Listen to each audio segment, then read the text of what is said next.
Basi ndugu zangu, nawasihi kwa huruma zake Mungu, itoeni miili yenu iwe dhabihu iliyo hai, takatifu, ya kumpendeza Mungu, ndiyo ibada yenu yenye maana.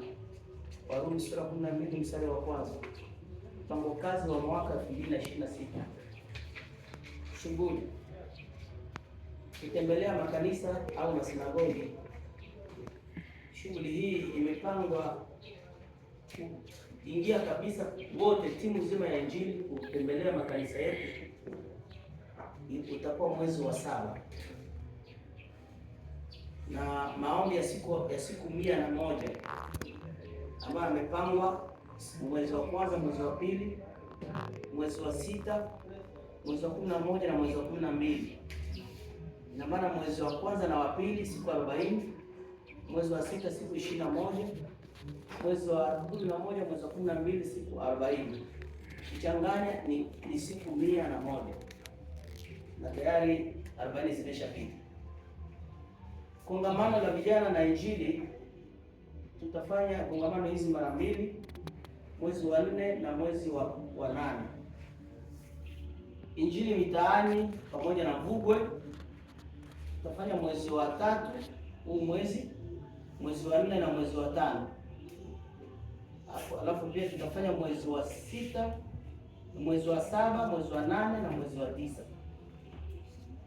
Injili ya vitendo itafanyika mwezi wa 8 na mwezi wa 10.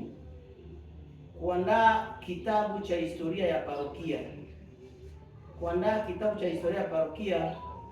Tutakiandaa mwezi wa 9, wa 10, wa 11 na wa 12. Mambo yaliyofanyika na ambayo hayakufanyika na dharura.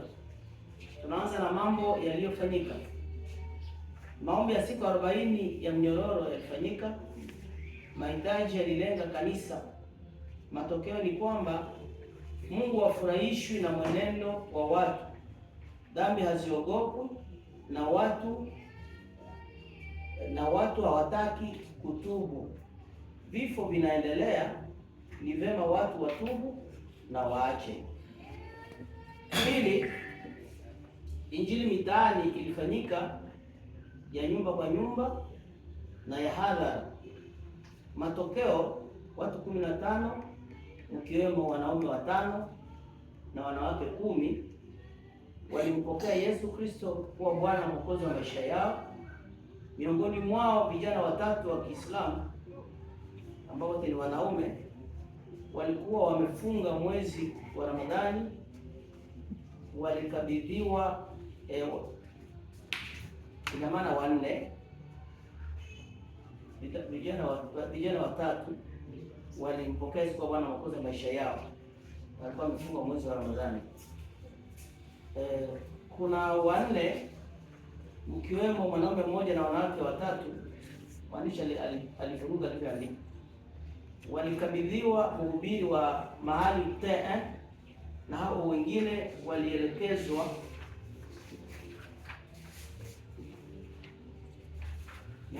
walielekezwa kusali kwenye makanisa yaliyopo karibu nao yenye maadili mema kama vile Selpa, Sepake na Kadafi. Kupitia Injili hiyo wajawazito waliombewa walikuwa 3 na wagonjwa 5 ikiwemo wanaume 2 na wanawake 3. Walioombewa mahitaji mbalimbali ni 41. Waliotengeneza maisha ni 5 ikiwemo wanaume 1 na wanawake 4.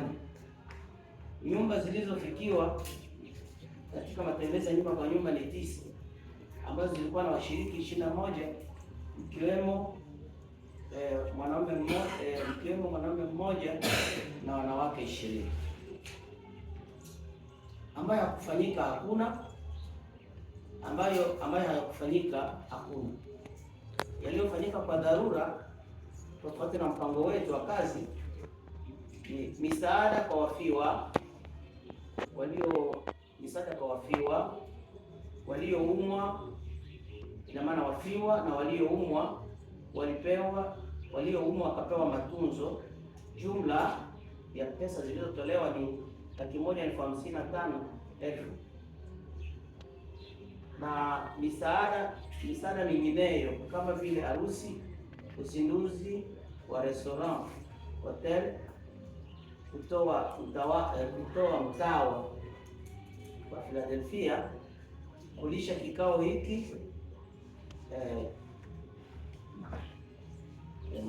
hapo alikuwa kweli. Jumla ni 44,000 kutoa jamani, kikao cha Injili jimbo hicho kilikuwa kinalenga ambacho kilitolewa 10,000 kule, kukatolewa 44,000. Jumla ya zote zilikuwa 1,99,000 na beseni 3 za unga wa mahindi. Idara haibaki nyuma kutoa ikiwa kuna usisimuaji kanisani. Huduma za maombezi zilifanyika. Jumla ya wagonjwa walikuwa 10, waliokuwa na 5 na ambao wanaendelea kuombewa 5. Wajawazito walioombewa ni 9, waliojifungua ni 2, bado kujifungua ni 7. Kanisa la Mvugwe lilibatiza watu 13, ukiwemo wanaume 3 na wanawake 10.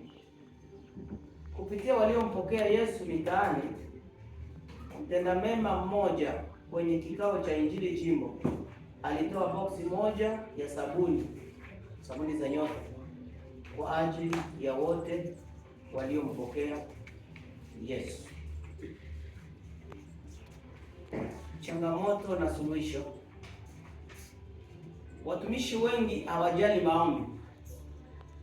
Suluhisho: idara ya Injili na maisha ya kanisa, idara ya Injili na maisha ya kanisa pamoja na maadhimisho makini ziandae somo la umuhimu na faida za maombi.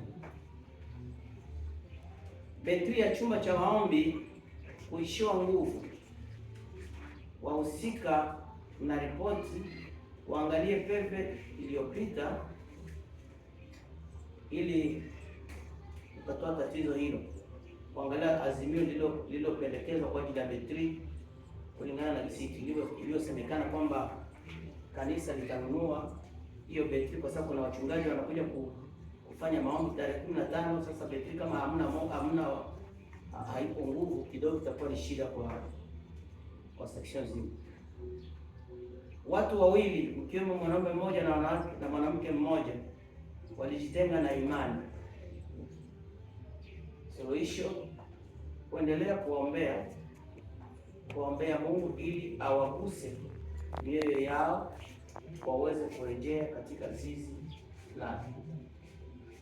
Matarajio: kuandaa kampeni kwenye vijiji 9 vya parokia umoja kuhusu kuhimiza Wakristo kushiriki masali, sadaka ya hiari, sehemu ya 10 na michango mbalimbali.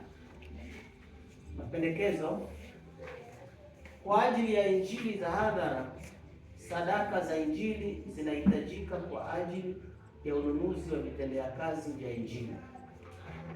Pili, uongozi wa parokia ufanye cure damu kwa wahubiri wa mahali na Wakristo wao ili kubaini vyanzo vya kutowajibika ipasavyo kwenye shughuli zote za kanisa. Imefanyika Nyarugusu tarehe 4 mwezi wa 3 mwaka 2026 kwa ajili ya injili parokia umoja Iza za Mratibu.